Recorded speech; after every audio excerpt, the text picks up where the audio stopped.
Enter отлично нажимаете, себя дальние, назначаете рост. Начальник отдела, первый специалист.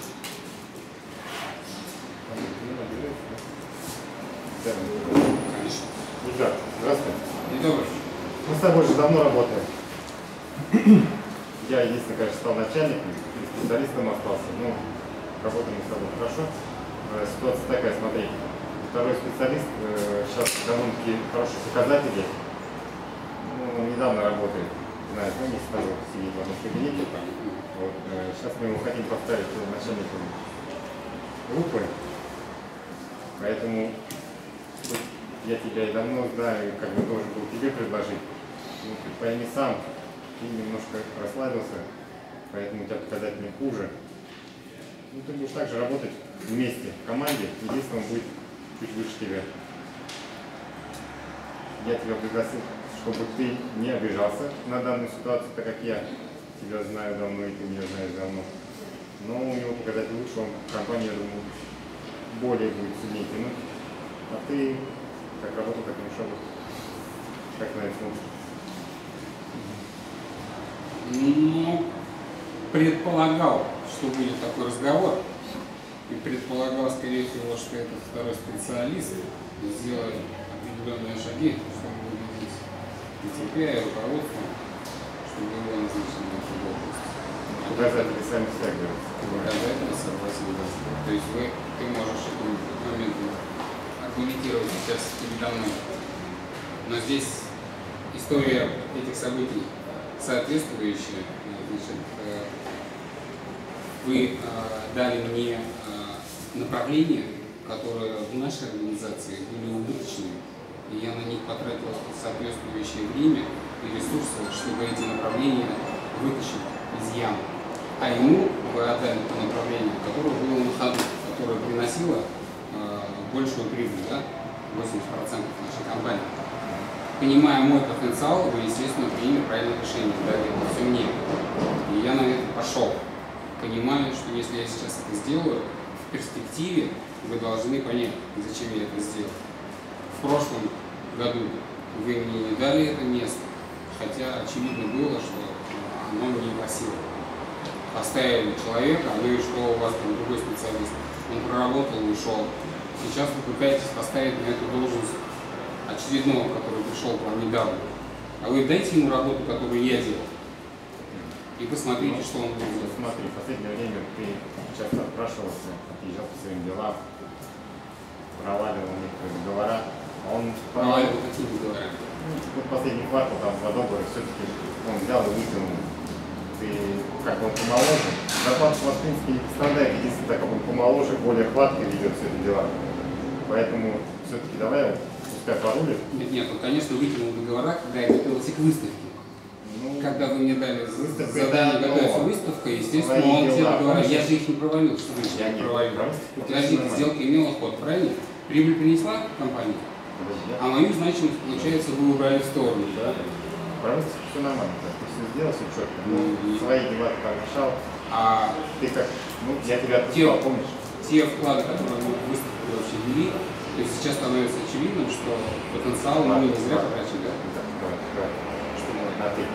Ну, я с тобой разговариваю про компанию в целом. Ну да, мы давно тебя знаем, зарплата у тебя не пострадает. То есть это такая же зарплата, если ты будешь делать то же самое, зарплата у тебя будет хорошая. Единственное, такая же, как и была, и у него такая же будет. Единственное, он будет начальником отдела, а ты будешь специалистом. Вот и все. Он пускай тянет эту лямку, старается там, рвет, движется вперед, а ты также будешь работать на том же месте. Тебе это принципиально, что ли, быть начальником над ним? Тебе зарплаты, главное, и начальником не ставят. Будешь свои дела решать. А пускай он работает, тянет. Интересно. А если я сейчас пойду к директору фирмы и скажу, что... Ты вытянешь, да, все это дело? Нет, не вытяну зачем. Зачем мне эту должность руководителя группы? Я просто скажу, я хочу быть начальником отдела. А, ну я что? И что ты ведешь со мной такой разговор? Давай, будем друзьями, смиришься с тем, что было. Я также сейчас пойду к директору и скажу, я просто сидел и выжидал, терпел тебя, когда ты здесь своими делами этим занимаешься. И что, вот что он мне скажет? Пойдем вместе сейчас зайдем. Я скажу, что все твои шаги я просто прикрывал. когда ты тоже решал свои вопросы. Начальником группы, да, хочешь быть? Конечно. Не, ну, вот специалист второй, он пришел и работает всего ничего. Ты сам прекрасно знаешь, в каком направлении работает. Вы ему отдали то, что делала компания до этого, на ходу, на ход его поставили. Конечно, все нормально, красиво. Хорошо, хорошо. Смотри, у меня еще квартал есть для решения принятия этого вопроса. Когда в течение квартала, если показатели хотя бы на 1/3 будут лучше, чем у него, я, по крайней мере, буду знать, что да, и второй специалист скажет, что да, он меня силен. Все будет. И вы как бы будете останетесь. Я вообще предлагаю, так, вот я те два направления, которые у нас были не очень прибыльными, на 50% рентабельности вывел, давайте мы ему это направление дадим, а я возьму то, чем он занимался вот, все последнее время. У вас примерно одинаковое направление, прям, я думаю, не так критично. Ничего критичного. Полностью. Я вам. Время, понимаем, передаем. Я буду. Теперь ты назначаешь. Все, назначай. Так, я второй специалист, ты директор. День добрый, Наиль. Добрый день. Специально к вам пришел. Лично у меня здесь есть просьба поговорить со мной. Стало для меня очевидно, что намечается назначение сотрудника на новую должность. Рабочей группы. Какой вопрос? Ну вот дело в том, что со мной поговорил ваш первый специалист, вот, сказал, что этот разговор уже обсуждается, и он мне дал понять, что не место мне на этой должности. То есть он сделал долго, что он давно работает, а я как-то недавно, мне, наверное, не светит это место. Хотя с начальником отдела я тоже разговаривал, он сказал, подожди, надо подумать, надо поговорить, но время идет, и когда я приходил к вам в компанию, естественно, да, то есть мне рисовали картину, что я могу достичь, какой мой карьерный рост. Динамика моей работы показывает, что я поступательно добивался своих результатов.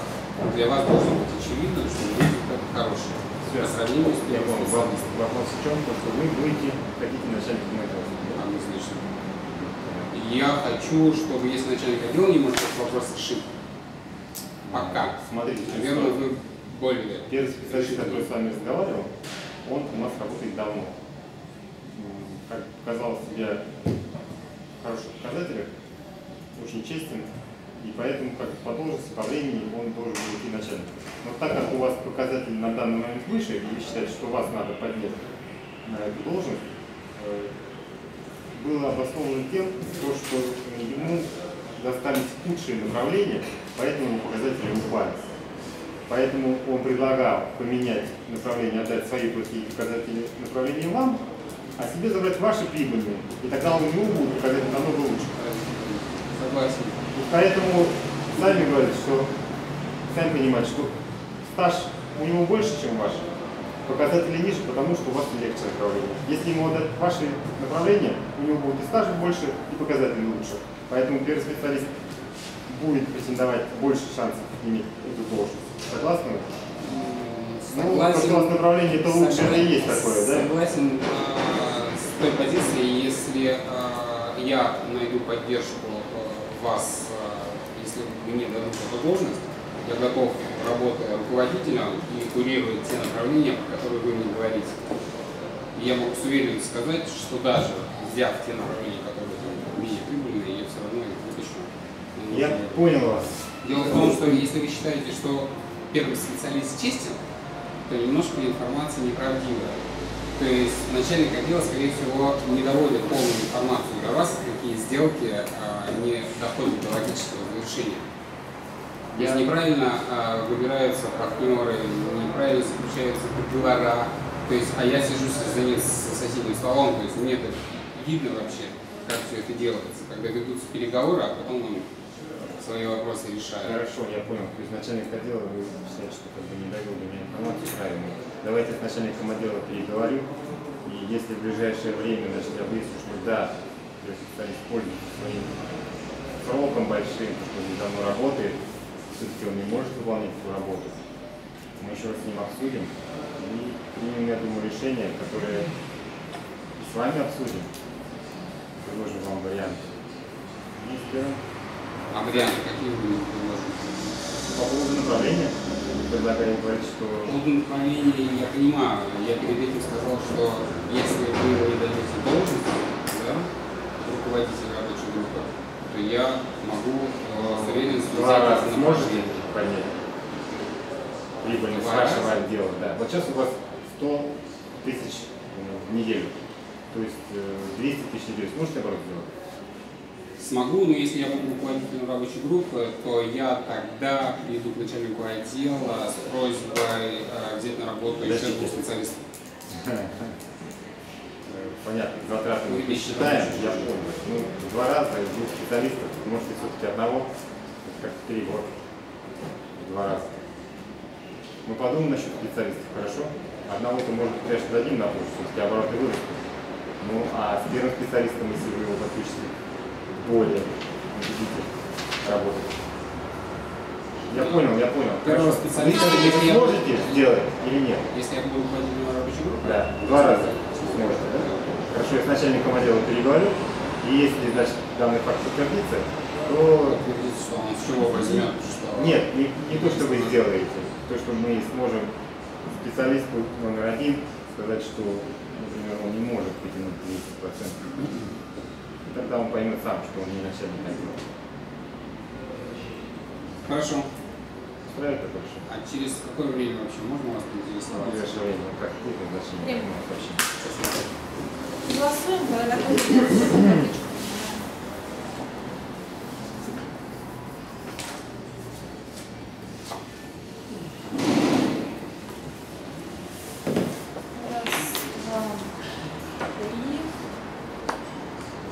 Три, четыре в пользу удара.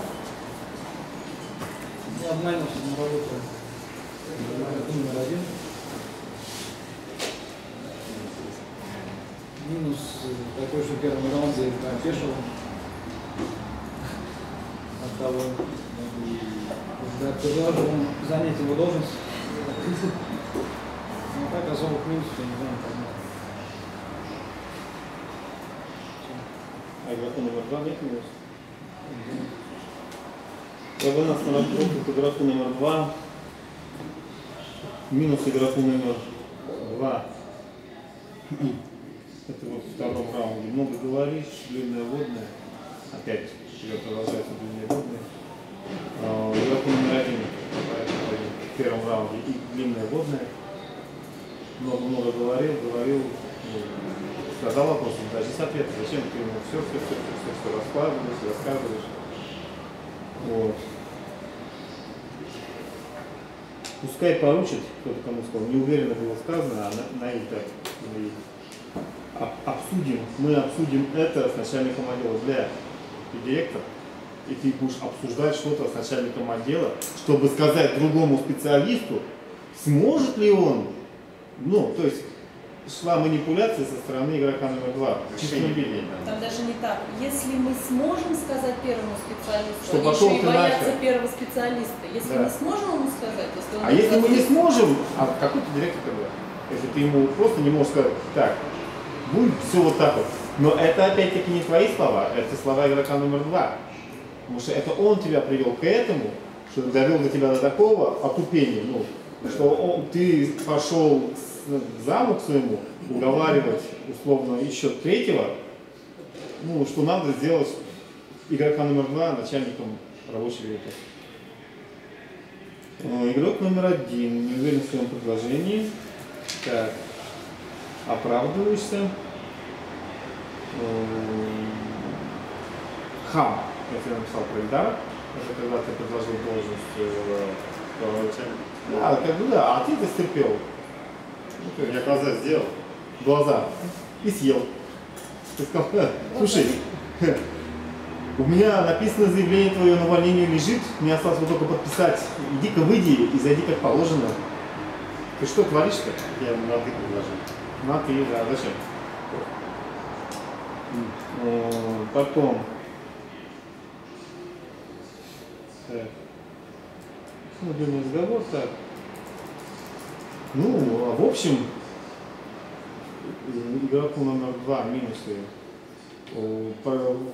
Из речи чувствуется манипуляция и обман. В процентах, ну, можно сказать, в 50. То есть, может быть, чуть-чуть завышено, но много как бы такого красивых слов, но при этом неуверенности изнутри нет. У игрока номер 1, ну, это большой, это в смысле самый глобальный, который мне не понравился при нанимании на работу. Но то, что игрок номер 1 позволял собой манипулировать своим подчиненным, для меня это вообще был нонсенс. Я в таком директоре, естественно, не хотел бы устраиваться на работу. Лучше тот, который обманывает, ну, хрен с ним, директора всегда обманывают. То есть, по крайней мере, у нас, у нанимающихся, всегда такая мысль есть в голове. А тот, который возможно манипулировать любой из, ну, выше мной стоящих, ну, это вообще жуть какая-то для меня лично, как для подчиненного, ему скажут уволить вот этого, а я вдруг первым сотрудником окажусь, меня уволят. Ну, зачем мне такой директор, который позволяет сотрудникам манипулировать собой? Все. Это огромный вещь. Видео посмотришь, удивишься. Отправил бы на переговоры игрока номер 1. По какой причине? То, что минусы сразу скажу. У Ильдара, ну, присоединюсь к вышесказанному о том, что когда Ильдар выдумывает что-нибудь, это очень заметно по интонации. И перебивал Ильдар неоднократно, вот еще один минус. У Наиля Рафисовича часто несколько раз перенос на будущее, да. Съезжание с проблем. Съезжание с проблем, перенос, там мы обсудим, мы там тогда-то. Все. Отправил переговоры игрока номер 1. Из минусов, ну, как уже говорили, поддающийся на это, его поле атак. И слишком неуверенность в том, что вот даже записал тебе, ты у него спрашиваешь, как ты на это смотришь? Я вот поговорю, как ты на это смотришь? В принципе, твой же сотрудник, зачем не спрашивать разрешение? Если ты сам должен решение принимать, наверное, так? Сейчас я тоже не уверен. Нет, я не могу ответить, наверное, так. Так это и есть уверенность. Так? Нет, он спрашивает разрешение.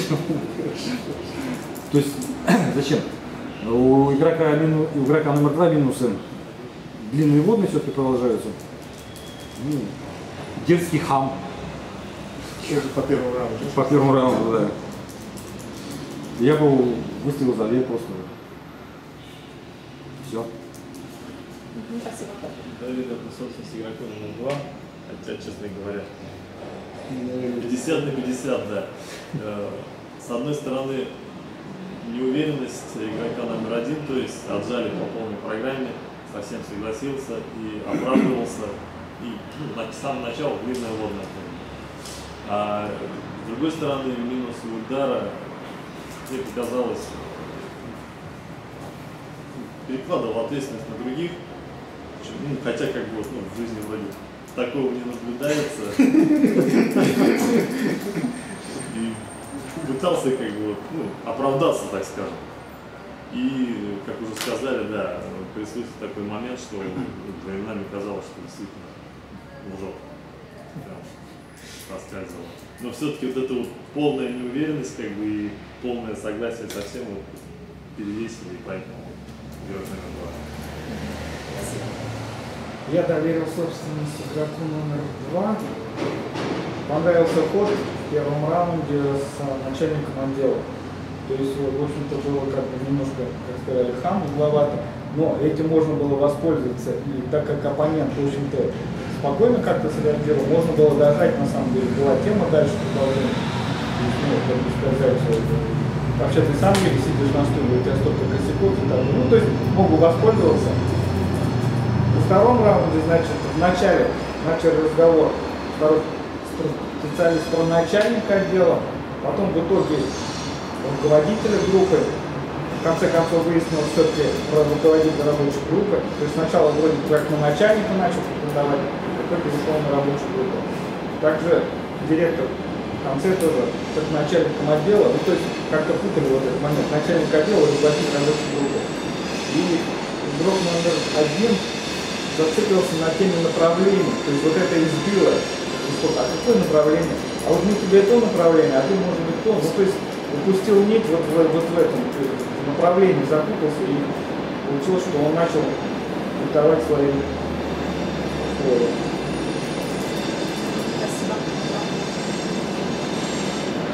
Еще спрошу только, а вначале были назначены эти роли в реальности?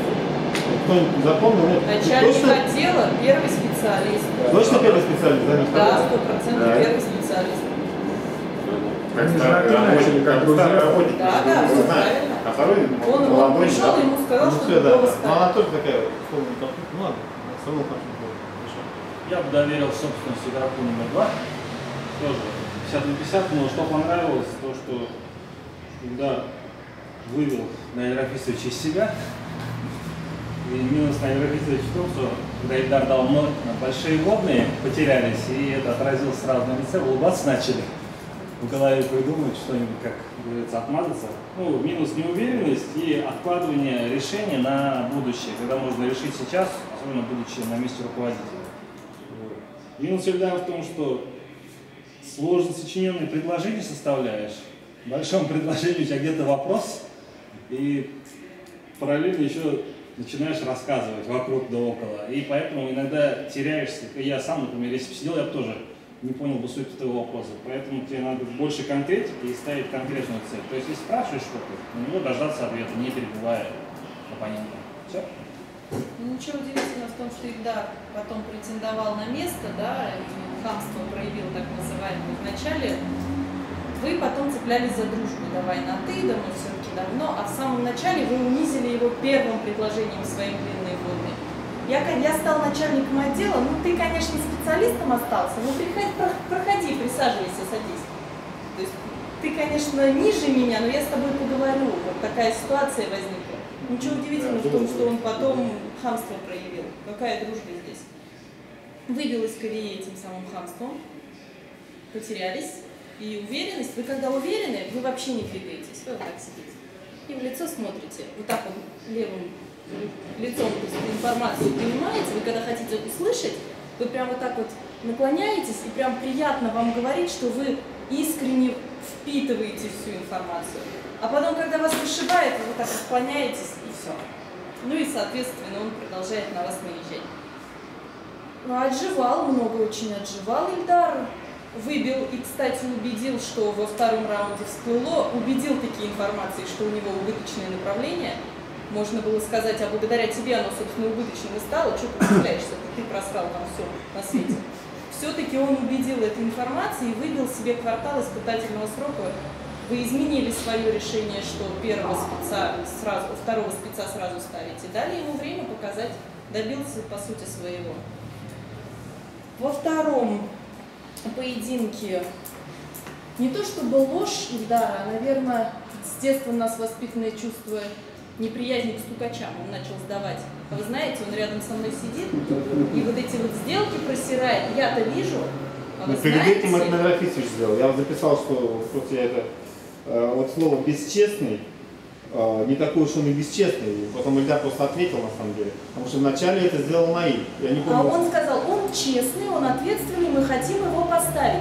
Да, но это же оскорбление в данном случае. Раз он честный, да, он честный, значит ты бесчестный. Ильдар просто это пропустил, на самом деле. Так, я все понял, он честный, а я, значит, бесчестный, работав у вас столько Но времени. он же возразил не с тем, а я что? Не, я понял, он но начал сам его факт... сдавать. Он, в принципе, понял. тут зацепился. Но вначале, ну вот, в моем понимании, он его бесчестным назвал. Потому что Ну, сказал, это пропустил. да, ты просто пропустил. Потому что он сказал, да он же честный. Вот Рузиль у нас честный. А вот Данила, ну это фактически то же самое. Ну, вот Это Ильдар не это так. пропустил, это уже минус Я Ильдара. стираю эту информацию. начал сдавать, что там сидящий рядом с ним плохо работает. И вообще вот он мне тут намекнул, что не место мне. Ну, то есть намеки, слухи, а вот так вот доносы. И мне очень приятно, поэтому вот и ложь была в словах, ну, зафиксирована. Ну и повелись опять, несмотря на это. Я переговорю с начальником отдела, ну и тут фраза уже обговоренная, что если мы рискнем сказать первому спецу, и он не психанет на нас, то мы посмотрим на твое решение. Ну, здесь, я думаю, все понятно. Следующая фраза.